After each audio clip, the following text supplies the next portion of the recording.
আচ্ছা 50 দিনে কি 25টা ব্যাগ বানানো সম্ভব? হ্যাঁ, রিসেন্টলি আমি একটা কোম্পানি থেকে অর্ডার পেয়েছি যেখানে আমাকে 50 দিনে 25টা ব্যাগ বানিয়ে দিতে হবে এবং প্রত্যেকটা আলাদা আলাদা ডিজাইনের। And this is bag number 1।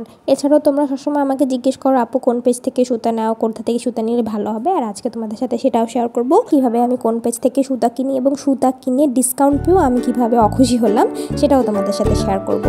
তো hello dear lovely people, welcome back to my channel crochet with Jui. তোমাদের সকাল শুরু হয় কিভাবে বলো? তোমরা সকালবেলা উঠে এক কাপ চা খাও, কফি খাও, একটু ফ্রেশ হও, এরপর একটু সারা রাতের একটু হ্যাং আউটটা কাটাও, এরপর আস্তে আস্তে তোমরা সারাদিনের কাজবাজ শুরু করো। কিন্তু না, আমার সকাল শুরু হয় সকালবেলা উঠেই পেঙ্গুইনের মতো করে একটা ভাতের পাতিল নিয়ে আমি ভাত রান্না করতে দৌড় দিই।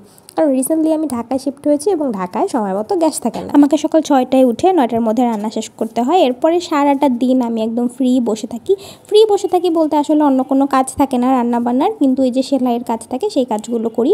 তো রান্নাবান্না একদম করে নিয়েছি, সেগুলো আসলে ভিডিও দেখানো হয় না। সকালবেলা উঠে এত দৌড়াদৌড়িতে কাজ করি যে ওই সময় আসলে ভিডিও করার মতো সময় থাকে না। তো এটা একটু ফ্রি হওয়ার পরে আমি আসলে ভিডিওটা অন করেছি।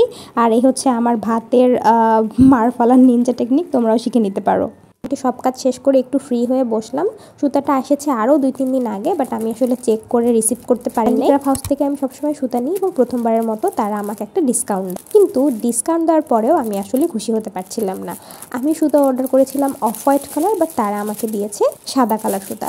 এত বড় একটা ডিসকাউন্ট পাওয়ার পরেও আসলে আমি একদমই খুশি হতে পারছিলাম। যদিও আমি আসলে চেক করে নিতে পারি না সুতা, চেক করে নিলেই বাকি আমি তখন আসলে আমাকে সুতা রিটার্ন করতে হতো, তখন আমার আরও 2-3 দিন সময় লস হতো, যেটা কি হতো আসলে শুধুমাত্র সময় নষ্ট হওয়া ছাড়া কিছুই হতো না।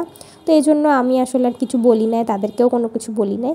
যখনই কাজে বসেছি ঠিক তখনই কারেন্টটা চলে গেছে। তো আমার রুমটা একটু অন্ধকার, কারেন্ট চলে গেলে আসলে ভিডিও করা যায় না। তাই ব্যাগের সোলটা বানানো হয়ে গেছে, ঠিক এরপরে কারেন্ট এসেছে। তারপর মোটামুটি 1 ঘন্টা কাজ করার পরে আমি ব্যাগের বেইজের ইয়াটা কমপ্লিট করে নিয়েছি। এরপরে আরও 2 ঘন্টা কাজ করার পরে পুরো ব্যাগটা মোটামুটি কমপ্লিট, আর অল্প একটু বাকি আছে। ততক্ষণে আসলে দুপুর হয়ে গেছে। এরপরে দুপুরে লাঞ্চটা সেরে নিলাম। এরপর দুপুরবেলা ভাত খেয়ে একটা ভাত ঘুম না দিলে হয় বলো? আমি ঘুম থেকে উঠে দেখি আমার নাকটাক একদম বন্ধ হয়ে গেছে, মানে পুরা খারাপ অবস্থা। তারপর আমার ছোটো ভাইকে বললাম যে একটু বেশি করে ঝাল দিয়ে ফুচকা বা চটপটি নিয়ে আসো, বেশি করে ঝাল খেলে নাক বন্ধ থাকলে আসলে ভালো লাগে। তো ফুচকা তো আনলো ঠিকই, বাট ঝাল হয় না। আচ্ছা, এই টক পানি দেখে কার কার জিভে পানি এসেছে বলো? কার কার এখন ফুচকা খেতে ইচ্ছা করছে? ব্যাগের বেজটা আমি একদম সিম্পল রেখেছি, যাতে ব্যাগের উপরে যেহেতু একটু ভারী হবে, বাকেট হবে। 50 দিনে 25টা ব্যাগ তৈরি করব, তো আসলে টিউটোরিয়াল দেওয়া সম্ভব না, এজন্য আমি তোমাদেরকে এইগুলোকে ব্লগ আকারে দেখাবো। আর এই পুরো বেজটা যেহেতু একদম ফাঁকা ফাঁকা ছিল, তাই 100 গ্রাম সুতাও লাগেনি। এবার হচ্ছে বাকেটের পাতা তৈরি করার জন্য আমরা সবুজ সুতা নিয়ে নিব। সবুজ সুতা থেকে আসলে ফুলের তোড়ার নিচে যদি আসলে পাতা না থাকে, সবুজ কালার না থাকে, তাহলে তো ভালো লাগবে না। তো এই জন্য হচ্ছে আমরা সবুজ সুতা থেকে 1 লাইন প্রথমে ডাবল কুশি দিয়ে নিব। এরপরে হচ্ছে পাতার জন্য অল্প অল্প করে একটু 3D একটা লুক দিয়ে দিব। তোমরা যদি আমার কাছে টিউটোরিয়াল চাও সেক্ষেত্রে কমেন্ট বক্সে জানিও, তাহলে পরে আমি তোমাদের জন্য টিউটোরিয়াল করে দেবো। এটা ছিল পরের দিনের সকাল। পরের দিন সকালবেলা উঠে আর কাজ করতে রান্নাবান্না করতে ইচ্ছা করছিল না, কারণ রাত্রেবেলা না ঘুমের সময় আমি শব্দ পেয়েছি, মনে হচ্ছে যেন কেউ কিছু কাটতেছে, পোকা হয়েছে বা ইঁদুর হয়েছে। এই জন্য পুরো খাটটা বের করে একদম পুরোটা পরিষ্কার করলাম, কিন্তু কোনো কিছুই পেলাম না। সকালবেলা উঠেই মানে মোটামুটি নাস্তা একটা করে সারা দিনের কাজ করা শুরু করে দিয়েছি, কোনোভাবেই ফ্রি ছিলাম না। বিকেলের দিকে রান্না করলাম একটা মাছ, কলা আর সিম দিয়ে একটা তরকারি রান্না করেছি। কি যে জঘন্য আমার রান্না, তা জাস্ট তোমরা না খেলে বুঝতে পারবে। তারপর রান্না করতে করতে প্রায় সন্ধ্যাবেলায় আমরা একটু চা বিস্কিট খেয়ে তারপরে হচ্ছে কাজ করতে বসেছি আবার। এখন হচ্ছে বাকেটের জন্য পুরো ফুলগুলো বানাতে হবে। মোটামুটি আমার 11টা ফুল লাগবে। এটা হচ্ছে আমার লাস্ট ফুল, মানে আর ইচ্ছা করছিল না। আমি শুয়ে বসে মানে কাত হয়ে চিত হয়ে কতভাবে যে ফুলগুলো সেলাই করছি তার তোমাদের সাথে দেখাতে পারলাম না। এবার এখানে আমি একটু গ্লু গান দিয়ে আমি এখানে পুরো ফুলগুলো একটু সেট করে নিচ্ছি, কারণ পুরো জিনিসটা একটু পারফেক্ট না হলে আমার আবার ভালো লাগে না।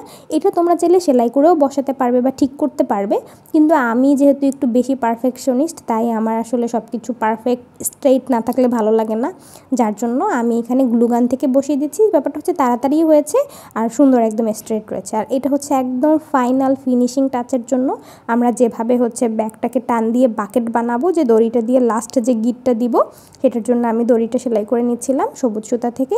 এরপরে জাস্ট ব্যাগের মধ্যে থেকে এটাকে ইন করে নিলেই আমার ব্যাগের ফাইনাল লুক একদম রেডি। তো আশা করি তোমাদের কাছে আমার এই ভ্লগ ভালো লেগেছে। আমি আসলে জানি না কিভাবে ভ্লগ তৈরি করতে হয়, এটা আমার প্রথম ভ্লগ এবং আমি তোমাদের সাথে 25টা ব্যাগেরই ফাইনাল লুক দেখানোর চেষ্টা করব। তো তোমরা আরও দেখতে চাও কি না আমাকে অবশ্যই জানাবে।